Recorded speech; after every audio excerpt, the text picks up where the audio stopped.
So I love doing my eyebrows with this tap brow. It is basically waterproof and it'll last and like smudge free for like up to 72 hours. It's pretty much amazing. So what you want to do is use the end of it and then you want to do like light strokes downwards, and basically the tail is the hardest part, but honestly after you practice with it a little bit it gets much easier. So you kind of just want to flick it out as if you were doing it with an eyebrow pen basically, and if you mess up just kind of wipe it off real quick before it dries.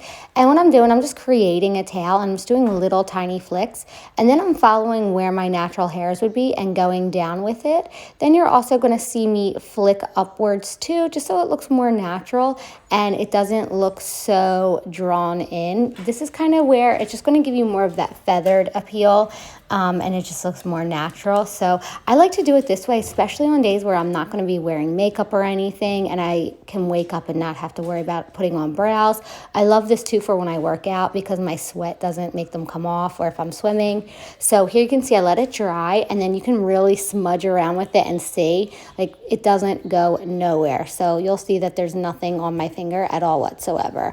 I love doing it this way. Then I just take some concealer and then I basically go underneath, and I just like to do this just because it cleans it up a little bit if there's any mess ups. You don't have to. Typically I don't, but I ended up wearing makeup that day anyway. If you're not somebody who really wears makeup typically but you don't have eyebrows, this is definitely for you. It just takes practice with this. At first it was really awkward for me and I wasn't too sure how to work it, but after I did it a few times I got way more used to it and figured out, you know, what worked for me. So if you're unsure and you're not too good with just using your hand and like not having a drawing laid out, you could definitely use a light eyebrow pen and then go over it, just if you know that's easier for you. But whatever works, I love it. I'm super happy with it. So I hope you guys like this video and I'll see you soon.